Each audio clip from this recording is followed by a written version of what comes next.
bra. Ja, og så setter vi da! Ja da! Og jøye meg! Og se på den gleden hos Den Vinces. store all verden, vi leker med Bundesliga. Med Tetti. Velger å bruke Zappara. Og så der er inn! Og det er feil! Det er strålende av Rosenborg og Steffen Iversen!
I det 81. spillminuttet, Rosenborg opp i 3-1, skåring nummer 23 for André Helland.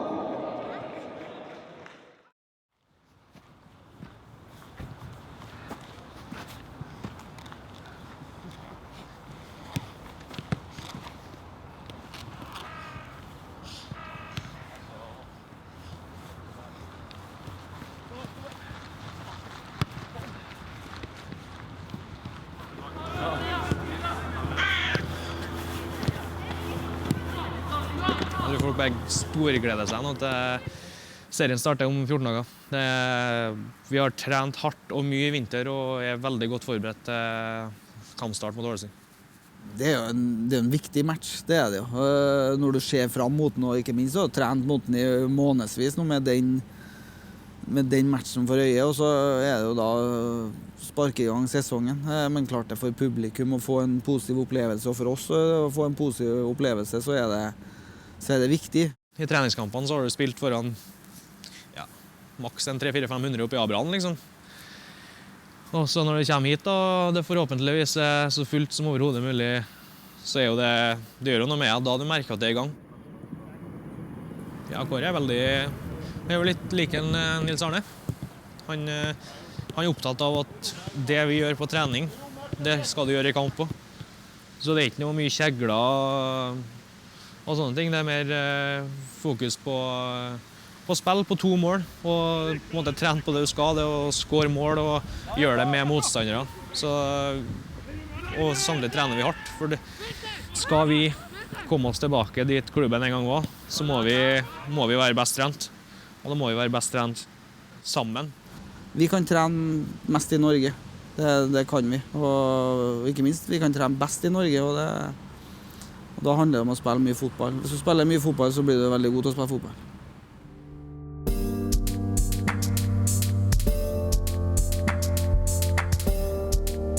Jeg har jo gått fra å være barnestjerne tidlig på landslag og debutert som veldig ung på A-laget til Kilevne og spilte der, gikk til juniorlaget til Rosenborg. Jeg ble best der, spilte på landslag hele veien opp, og så ble jeg tatt opp i A-stand til Rosenborg, og så plutselig så var jeg dårligst. Det er jo en situasjon jeg ikke har vært borti før. Da taklet jeg det litt dårlig.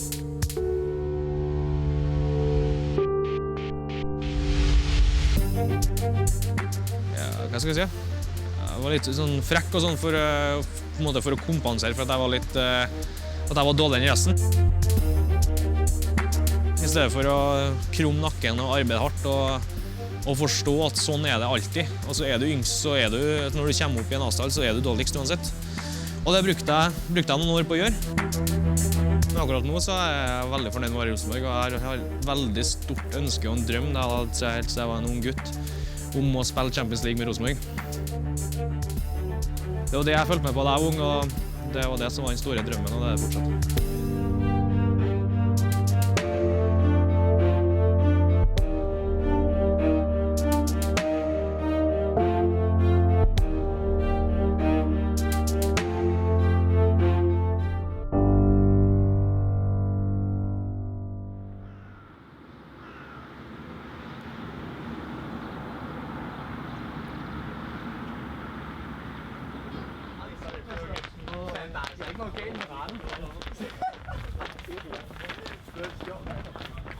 Det viktigste nå tror jeg blir å prioritere, få ting å jobbe med inn mot Ålesund. Ikke nå da tro at vi skal rekke over 50 ting. Altså, nå må vi gjøre det vi virkelig skal bruke inn mot Ålesund-kampen. Og det tror jeg vi har en veldig bra plan på. Så det tror jeg, nå skal vi bare ligge og finpusse formen, som de sier før OL.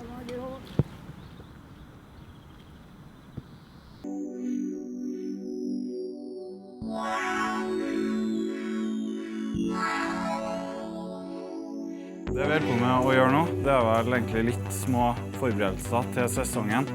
Tribunemessig, altså det visuelle, banner, flagg og så videre.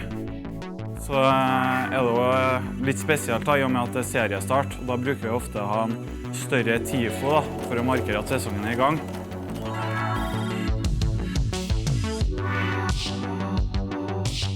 Og i vinter så gikk jo dessverre Odd Iversen bort, og vi har tenkt å ordne en hyllest til han nå da.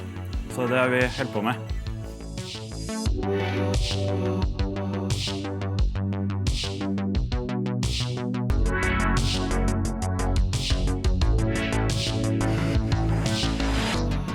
Jeg har egentlig ikke trua på gull. Jeg regner med at vi skal kjempe helt i toppen. Men Molde ser ut som blir veldig vanskelig å slå. Vi er jo veldig avhengig av at spillerne ikke blir skadet når vi har en så tynn stall som vi har. Ja, spesielt nøkkelspillere som Helland og Reginiussen. Det er nøkkelspillere man er avhengig av nesten i 30 kamper.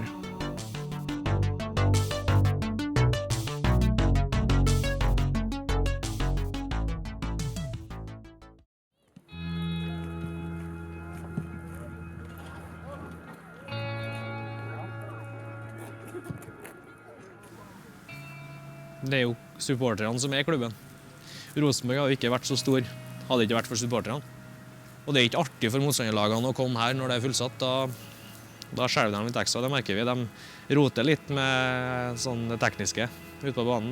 De litt dårlige førsteberøringer, litt dårlige pasninger og sånn, for de er ikke vant til å spille for et sånt stort publikum. Åpenheten i Rosenborg synes jeg er veldig stor. Altså, alle har jo egentlig bortimot tilgang til alt. Vi har åpent klubbhus, vi har åpne treninger, alt er åpent. Det eneste stort sett er at vi har spillemøter, og når vi er i garderoben så er det stort sett vi. Men ellers så synes jeg klubben er vidåpen. Og det er publikum og laget du spiller for, og klubben. Det er lagkameratene, det er klubben og det er publikum. Det er dem du vil tilfredsstille, og du vil at de skal komme igjen på neste kamp. Gjerne med en kompis for at de er så sabla fornøyd at de har skrytt hele uka hvor fantastisk opplevelse var på Lerkendal. Så nei, uten publikum så hadde ikke klubben eksistert, og da hadde ikke jeg hatt en jobb heller.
elsker at det er press.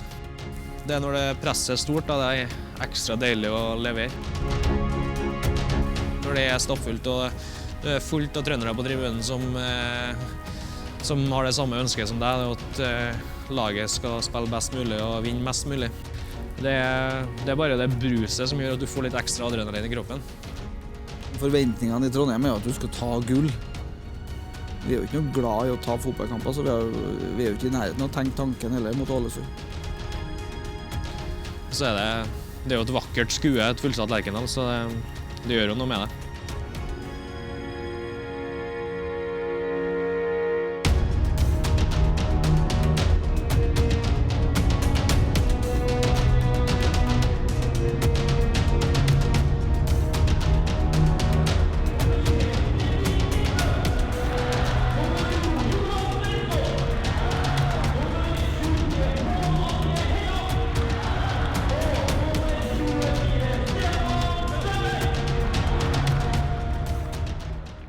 Et bilde tungt i vers, noen kroner fra år.